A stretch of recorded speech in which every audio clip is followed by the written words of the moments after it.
almost 40 games over his entire career for the past few years since 2018 when he was playing on Freak of Freaks, and now making the tumultuous journey to LEC for Team Heretics last spring, and now here in NA, his debut in LCS, and you're going up against the best mid laner in NA right now, baby, against Jojopyun, so good luck.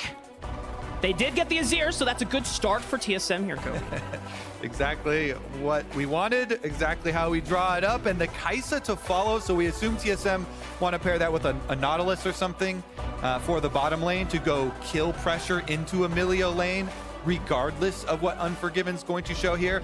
Personally, I really like the Lucian and go super aggressive, but you are going to face into an Azir already, and that range later is pretty annoying. So maybe they would rather a longer range partner like a Jinx for the Milio, and we'll see. Maybe they can even drop AD carry past bans and get their front line first here. Sejuani Renekton is a deceptively very good 2v2 because of the stun lock possibilities. Yeah. Renekton stun, multiple auto attacks it counts for, and so it stacks up Sejuani passive to stun right after Renekton stun.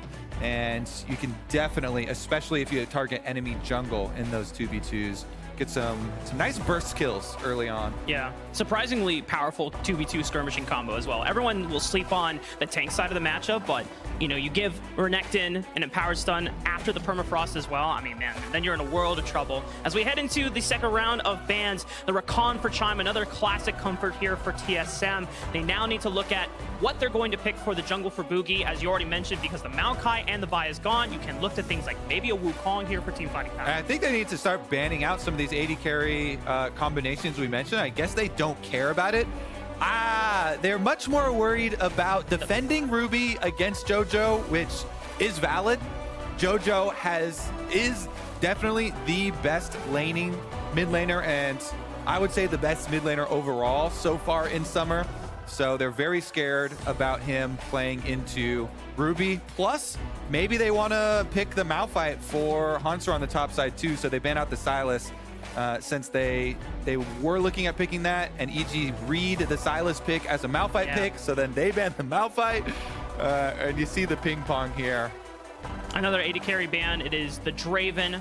If there's one thing that they want to get out of the laning phase is not dealing with a huge lane bully, something like that for Unforgiven. I imagine the other good lane combination, if it's not the Lucian, then maybe something like an Aphelios, as the Aphelios Milio has been so powerful this split. Yeah, the Draven is just the most difficult one because of the stand aside is so annoying for the Rakan, and the combination with the Milio actually gives you that laning power, so do like that ban there too.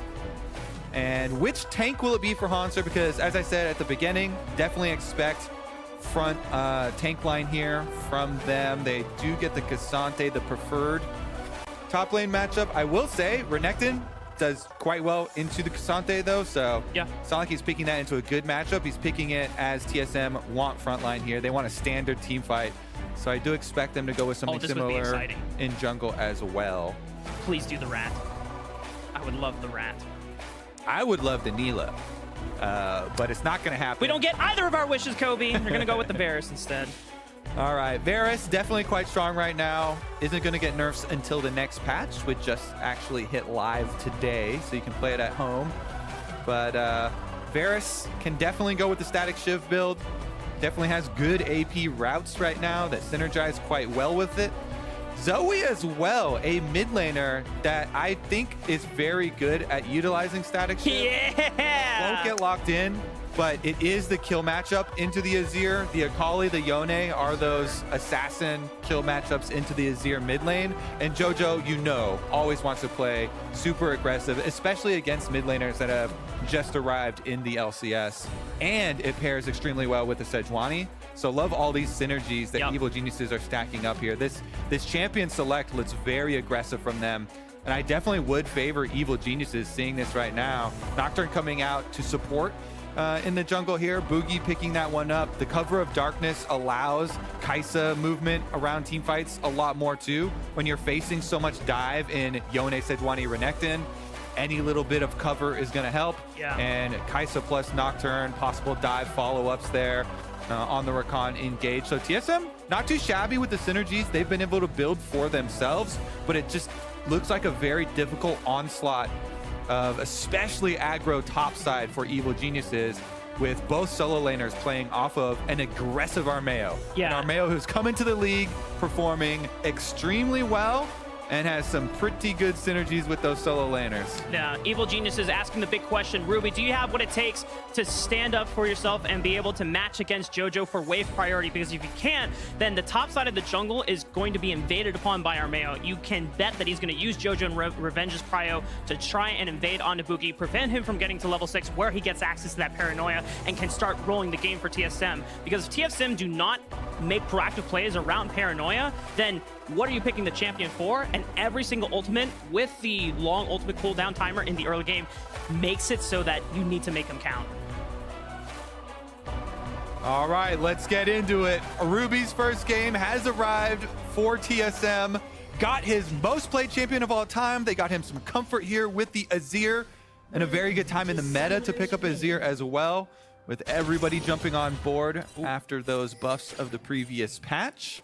Chime getting a little bit sneaky here. Maybe they could get a summoner spell or something. Any little advantage for Ruby in the mid lane? Yeah, Jojo sometimes does get a little friendly early on, dancing around, emoting.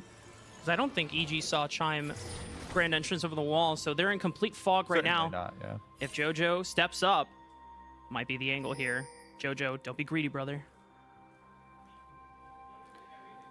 Looks like it should be all good. The other route that you usually want to watch versus Rakan is over the back of the Dragon Pit here, because you can go with some level 1s where you surprise them there. And so Eyla walking back and forth here does get visual confirmation. EG don't have to spend a defensive ward there or anything, and they actually just go for the pretty deep one into the river here. No shenanigans will occur for either side of the team, so it should just be normal. Jojo, I see you just trying to take the Raptors here and you look for a little bit of an early trade by having that third proc of Mortal Steel ready to harass Ruby in lane. Yep, charge up the Qs so you can get your wave priority. You want to pressure this Azir, start that wave push as early as possible. And he is going to be able to do it. Nocturne usually prefers full clears. You actually do have an okay duel versus a lot of matchups. Sejuani's not one of them, because Sejuani can just leave anytime you try and duel her. And so should just be a full clear for the Nocturne, especially considering TSM's scaling potential to end on down towards the bottom side. So I like the call from Armao to also match that top side down clear on the Sejuani to try and get to that pushing Varus lane. And that's what you change with that late game or that late champion select pick of the Varus for Evil Geniuses. They get that push on the bottom side into the Kaisa Rakan here, and should be able to get a decent amount of harassment done under the tower. See how many of these they can deny. Already have done a decent job and come out with a decent early lead, honestly. Armao's going to be first here on the river. He skipped both his Krugs and Raptors so he can make the early invade.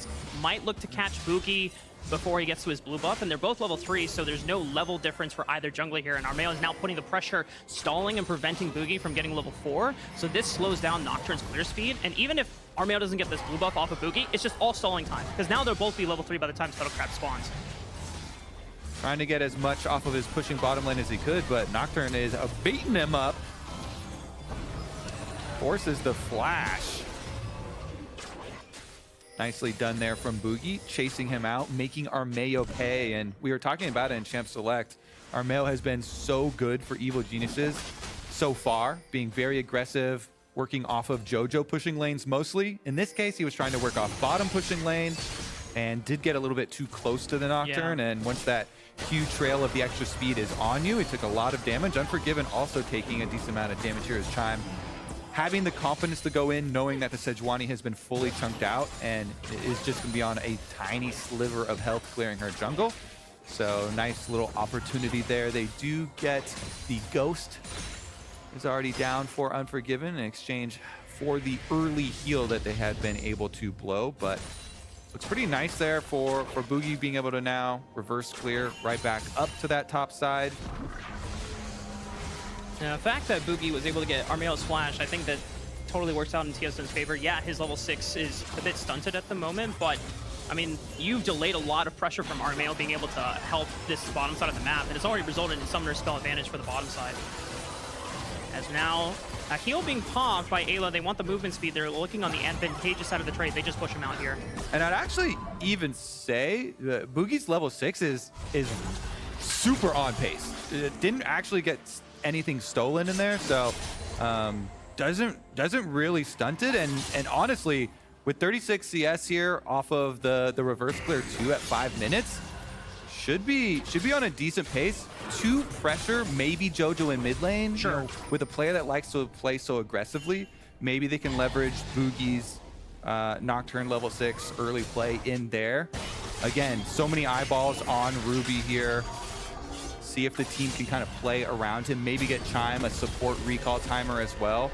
If you bring Rakan plus the Nocturne, definitely have everything necessary to be able to punish a Yone.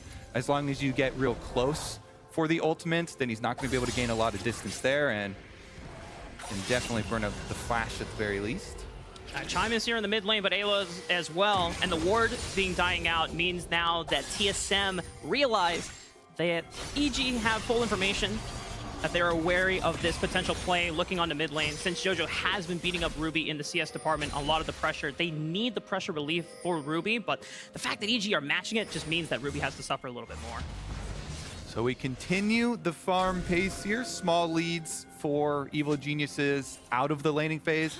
Yeah, mid lane, which we're looking at, the Yone pick, but also on top side, Revenge, you know, pushing an extra wave into Hauntzer, and we'll see how many of those CS Hauntzer can get as Yone can easily just snap back.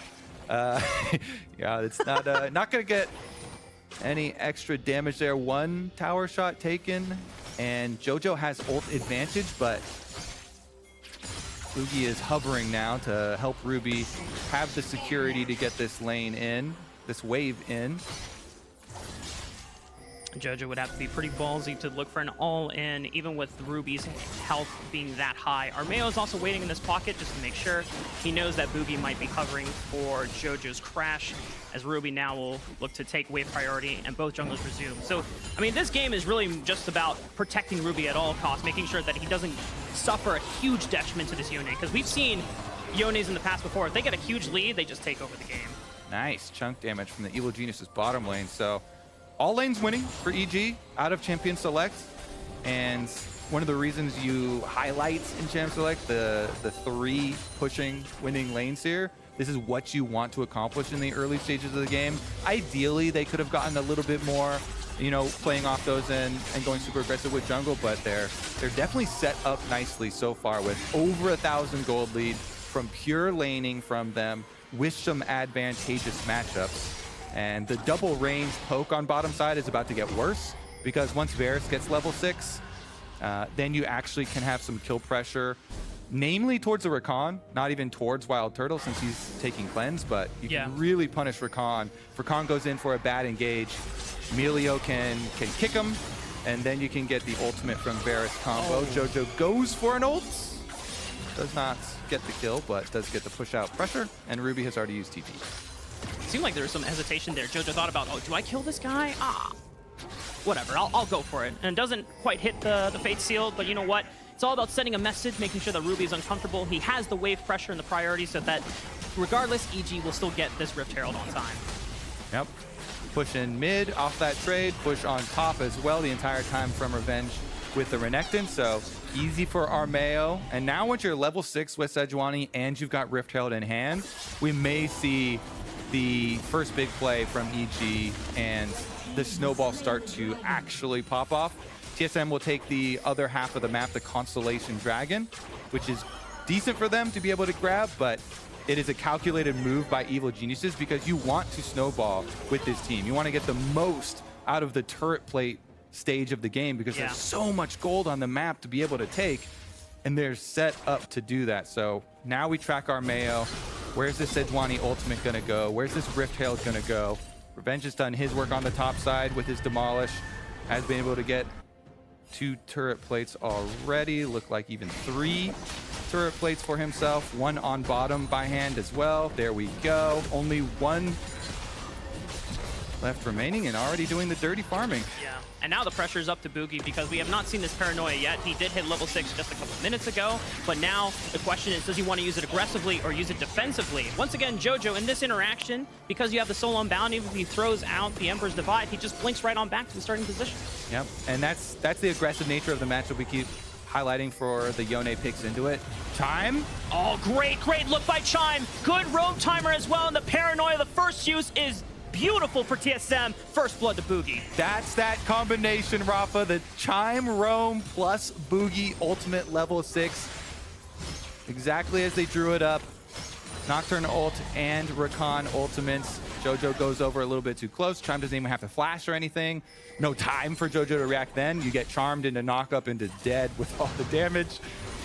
So very good first blood for TSM, but Evil Geniuses are still able to get the extra push here with their resets. And Revenge doing a bit of extra bullying. Armao coming to help. They can get the kill and the tower if Hauntzer goes back too far. Throw out the Glacial Prison, and it's just a flash trade from Hauntzer. They push him off. This should guarantee maybe one more plate off of the Demolish proc, but they're not going to use the Rift Herald to take down the turret just yet. Revenge, there's so many positive things to talk about with this EG lineup, but the Revenge signing is definitely one a lot of people were happy to see as he slice and dices away from the Q3 from Hauntzer. He doesn't get hit by much at all in that trade. Absolutely stomps on in there, and yeah, has taken 4 of the turret plates on top side, so making good use of the Renekton advantage. Chime does not have ulti, but he does force Jojo away, so it doesn't look like he actually got any of the gold off of the crash. Only the plate gold went to Armao. And Ruby's going to stop him from recalling, which is a little bit of a nuisance. But EG now back to their set plays, waiting for their next Glacial Prison timer. They want to attack Jojo again. He dodges the ultimate and gets out with his own. Very nice. It's really close that no one from TSM was able to cut him off during the Fate Sealed. Otherwise, that was definitely at least a Jojo flash or a Jojo dead on the screen. Saves his flash, cleans up the rest of the wave, and he does have teleport back and ready too, so even with the extra damage on there, should be able to get his reset and teleport back out for the remainder of the wave. TSM off that pressure though. Bugi roaming with Chime yet again.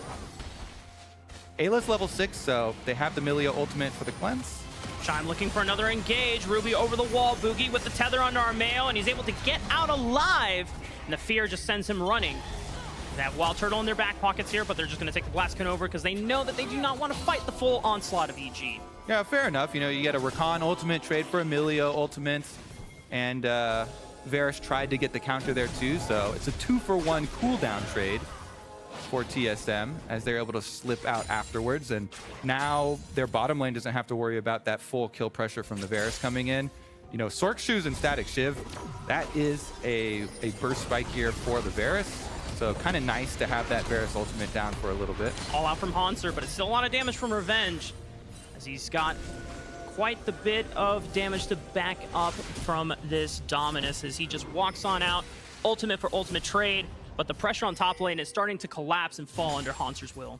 Yeah, this is what drafting some good matchups will look like for you, as well as being able to keep up that execution out of pure minions and turret plates, plus Rift Herald. 3.2k the gold lead for Evil Geniuses, and Revenge 2v1. Bugi Nocturne ultimates. I don't think he'll even need it. He can just walk in line. Hauntzer is still low, but Revenge with the fear cannot do anything. And it's another pickup for Bugi on the top side of the map. TSM do have good scaling, and they are getting some little bits of money here and there with the extra kills. They got the first blood bonus. They get another little trade kill here.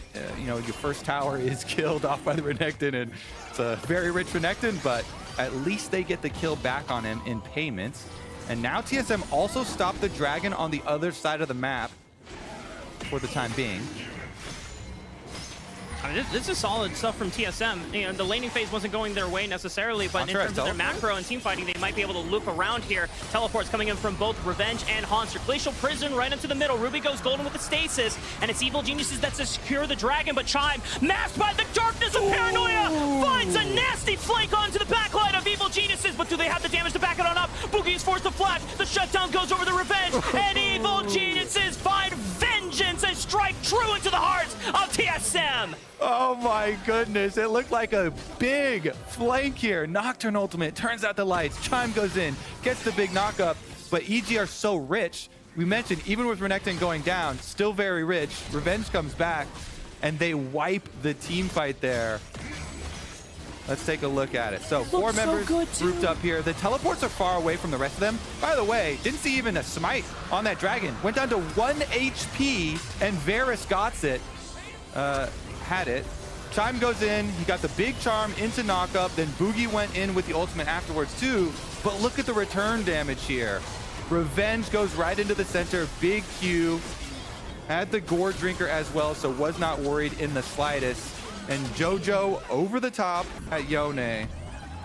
Means they're able to clean up this team fight no problem for Evil Geniuses and extend the gold lead in addition to getting the dragon, since Varus was able to get it at 1 HP. Yeah. Now we're at 5,000, an advantage for the side of Evil Geniuses. Second Rift Herald should be theirs to spawn. And you see the items being completed already. Multiple first item spikes were already completed prior to that fight, and now they're already well on their way to their second item. So this is going to be very tough for TSM. A lot of the gold was mostly an advantage of Bugi, but then him going down gives that shutdown back over to Evil Geniuses. So at this point as TSM, what is your next play? Yeah, I mean, they've been trying to scale this whole game, but they've just been bleeding too much. EG have been very good at extracting CS leads in all 3 lanes, plus a bunch of turret plate money. So as much as you're trying to play defensively and scale for TSM, yeah, it's just your curve is a little bit too slow due to Evil Geniuses' advantages here. So yeah, you want to say keep scaling, but don't let EG continue to increase as quickly as possible. Try and minimize your losses. Bugi's pretty far from the rest of his teammates, so. I mean, he shuts out the lights for a haha gotcha, but for Evil Geniuses, they just walk right back on up. Chime is forced to get the hell out of there, and now Evil Geniuses, I mean, they don't get any kills off of it, but they're showing that their strength is far superior to TSM at this point of the game. Yeah. Let's see, for TSM. Fate sealed over the wall, looking for the damage calculation. Will the Soul Unbound Mark do enough? But he gets charmed up, and TSM punished Jojo. All right, that's the plan, Raafaa. You get delivered money. You know, they just lose their mid tower. They're just trying to rotate back over and clean up the rest of their jungle camps, get that bottom wave. They get delivered a little bit of Yone money. Perfect. All according to plan. It's no longer a game about proactive plays. It's waiting for the other team to int first. And now Jojo thought this look was good. Unfortunately for him, Ruby had all of his omens. Yeah, and this is good CC layering. So the key there's no point at which Jojo can snap back his soul, because right out of the Ruby knockup, Chime had not finished recalling, so they get boom. You're knocked up by the Azir, you're knocked up by the Rakan. Now Rakan might be on the receiving end. Sejuani could have gotten off that stun, then might have been able to finish off something, but Chime slips out of range. No permafrost stun there for Armao. Regardless, though, it is still such a massive lead for Evil Geniuses that they can control the map, and they can continue to both get dragon stacking, but as well look at early turns off of Baron. Because of the fact they have so much good turn potential with a Varus and a Yone ultimate, as well as Sejuani ultimates, this early lead for Evil Geniuses is going to kind of bloom out extra EG vision through the jungle. Thank you, observers. And continue to increase their control of these objectives on the map. So the pace from EG's side. Oh, Paranoia onto the bottom side of the map. Jojo already used Fate Seal, but Bugi flashing after wants to get the kill for TSM, but Jojo throws in the thumbs up. Nice try, bro. Better luck next time, as Evil Geniuses are going to win out on the turret pushing war on the top side. Yeah, nice escape to be able to get the extra Q charge right there and just barely live. Flash use from Jojo, but in trying to get that play started, Ruby also used his, so you take that into account. The Azir might be more vulnerable in the next team fight. If EG can find a flank, Unforgiven is fine. And the dragon is coming up, so Unforgiven needs to get his reset off back to base, and Ruby just used his teleport to topside. So you would expect that the comms right now for TSM are to give up this dragon. It is not worth dying over. Like we said, you've got a ways to go to make up this 6.5k ground versus Evil Geniuses. Yeah. And you would much rather make a cross-map play, maybe see how low is that turret on top side. They've got multiple members up there. It looks like the turret is full health, but they're going to do their best to make a cross-map play. Jojo trying to put a dent into Hauntzer, but with the Thornmail Rush, Jojo's not doing that much damage, so for TSM, at least they can have some stable ground. But if EG decide to bring multiple members, then, well, TSM might just have to answer on back. So WildTurtle is kept here to make sure that Hauntzer has another buddy to make sure turret does not go down. I think EG right now, since they saw the cross-map play extending time going for the turret, they wanted to get a little bit more.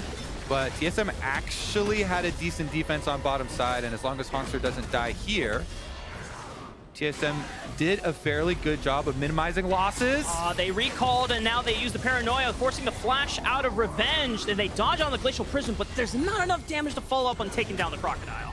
And a little bit slow on the flash. You know, the Fear Tether already broken by the Renekton flash, and so Bugi wanted to flash follow, but you have to be immediate with that. Ruby's still looking. They want another pass at this Crocodile with no flash. Seems a little lofty. Unfortunately for them, there's still a tower down there, so we could just run under, and then the play would be defective.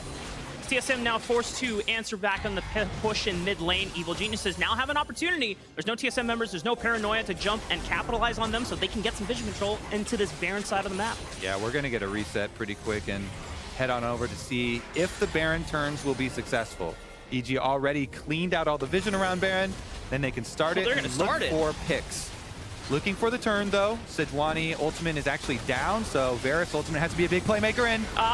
They got the charm down on the Jojopyun, and he's going to use Fate Seal to get out of there, but Unforgiven finds a trade on a WildTurtle. Ruby is searching for Jojo, but Jojo's already saved, and he doesn't have teleport, but he's going to get the recall off, and TSM have lost both their jungler and their AD carry. EG got everything that they wanted. They didn't even need to take the Baron, and they have a minion wave to work with. Maybe they can push for more, but it looks like they're just going to return back to Baron. Yeah, that's why you're always looking for the turn, and they actually get it there. It comes a little bit in a different form with Jojo going headfirst in yet again. This time, again, he actually escapes with a sliver of HP and ults out to the side. Unforgiven locking it down using his Varus ultimate to complete that one and actually getting the pick. Then the rest of the team can just go pick up Baron afterwards as Jojo. Is he going to look for the all-in? Oh, not quite.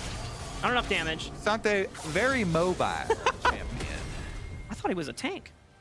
He is a tank, a mobile tank. I feel like that's not allowed. We shouldn't have that option for tanks. But Whee! Portal Gaming for Evil Geniuses, as the next dragon is not going to be up for another 2.5 minutes, but they have this Baron to work with, and so far, the answer is push through bot lane, get vision control on the bottom jungle quadrant. Oh, this is quite adventurous into the heart of darkness here. Bugi has no idea how many members are here, Bugi. Yeah, that jungle does not belong to you, my friend. Yep, EG coming to retake their territory. Thank you very much for our blue quadrant of your jungle. It should allow them a pretty easy rotation over towards bottom side with this Baron buff. That secondary tower will go down fairly quickly. And Evil Geniuses on a 23-minute pace here should keep it up. Mid lane wave actually pretty far away with the extra clear here, so they just try and split and have 3 transition people, Unforgiven, Eyla, and Armao, keeping full vision control of the jungle. What they can do here, the idea, keep this dark so that you have easy access to rotate back over to the other pushing lane. Yeah. Just do your 4-1 split push. And Armao actually goes for the dive. Glacial Prison, Paranoia, turns out the lights. Ruby goes golden. And it looks like the engage is stopped here for now from Evil Geniuses, but the pressure gives them that turret for free. Exactly. It's always a good trade for EG, no matter what. With Baron buff, even when getting ult trades and health trades off here, they're able to get the objective in the aftermath and continue taking away TSM territory. Chime trying to watch this red, but there's nothing he can do by himself except watch. So Hexgate, arrival of Ruby. Armao does have Smite. Oh, do they actually want to fight this fight? I guess Armao is cut off from the rest of the pack here. Evil Geniuses, though, give him a breath of life thanks to Eyla, and they turn the fight on its head. TSM thought that they were able to catch out Armao, but he's too tanky to take down. Ruby is forced to flash over the wall, but Jojo's going to answer with a flash of his own as he slices him down to shreds. TSM now on the back foot. Evil Geniuses making their way through the mid lane. There's another dragon coming up in 20 seconds, but they're going to look for the push on the inhibitor instead. Raafaa, this EG looking like they definitely deserve #1 spot in the LCS. After this game, they will be alone in first until we continue the day. And they have absolutely smashed it for a team that just exploded in summer, was completely rebuilt around Jojo with way less money, by the way. They are dominating the LCS. So let's take a little listen in on their comms as well. You just don't have to be scared. Don't be scared. Tell me if you see front line. Tell me TP. You're fighting. Give me TP word. I have action. I'm tipping. I'm flank. I'm zoning Kaisa. Don't be scared. Don't be scared. I'm zoning Kaisa. We have mid wave. I'm going crazy. Yeah, we got it. We have mid wave, okay? We come mid then. They're fighting me. Coming. The main call, don't be scared. I love it. Watching it, I was thinking, oh, maybe Armao will just come over and smite the red buff, but they just wanted to fight the entire time, and they got it. Good chase. I have to say, Unforgiven, the Varus ultimate does so much there. Being able to keep them around for the arrival time of Jojo's teleport so that Jojo can then follow with his solo inbound, with his flash, to be able to get the extra kill. And you can hear the comms from each member the entire time. Revenge updating them on mid-wave as well. We have mid-wave. They're on me now. Let's rotate back. And this team is not wasting any time. 26 minutes. They successfully got their kills on the teleport play and got the mid inhibitor. So should be able to keep it up with Soul on the horizon. Yeah, I mean, Soul will be coming up in just under 5 minutes. The nice thing for Evil Genius is if you get on the chance to watch their week 1 comms versus now, there's even a little bit of difference in how efficient the comms are. Because week 1, it used to be super chaotic. A lot of information was being fed, but now a lot of the info is very brief and succinct from each member. Because now they know it's like, okay, what is all do I need to communicate to my member now? But Revenge? I will also say, comms are so easy when you're 11,500 gold ahead. Because, yeah, basically the only message you have to deliver is, don't be scared. We are so far ahead. Just keep them there long enough for me to fight them because we will dunk on them. And they are able to do that. The dunking has occurred, and the dunking is still occurring right now. So let's look on the flip side here, Kobe, because we knew that this was going to be a really tough game for Ruby to make his debut on. All things considered, I mean, he went down in CS against Jojo early, which we expected. He didn't get to do that much. All 3 lanes did, yeah. All 3 lanes did. This is a very tough team to play against as TSM, which was expected. I don't think he's doing bad. He's not necessarily doing great, but, you know, he's not a detriment to TSM at the moment. Yeah, I mean, they lost the whole map, so...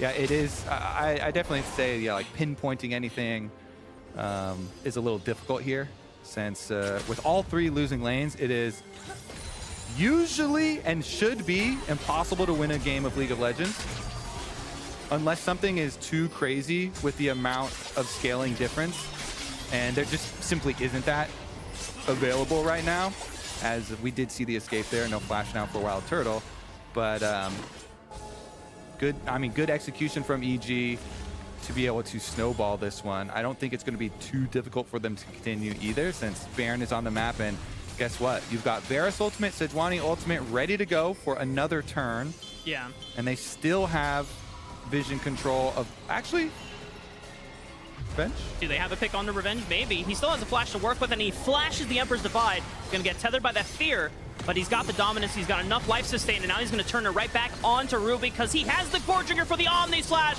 and he just bites him down. Bugi now on the run. He has a flash to work with, but Armao is leading the charge here, so that flash I don't think is just going to do anything as Jojo still takes him out. Chime trying to get WildTurtle out, and Revenge is going to go for a cheeky teleport just in their face because they want to close this game out fast. That is one angry crocodile. Evil Genius is inside the base. Can they finish it now? Mid inhibitor's already down. Bottom inhibitor down now. And all that's left.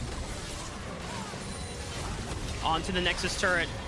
First one falling to Evil Geniuses. Hauntzer doing everything he can to stall it out. They find one on Armao, but it easily gets traded on back onto Hauntzer. And the number advantage for Evil Geniuses is enough so that they can lay waste to the final remains of TSM's base. And while we did expect it, it's still always a damn good sight to see Evil Geniuses dominating the LCS Summer Split with another win in Week 3.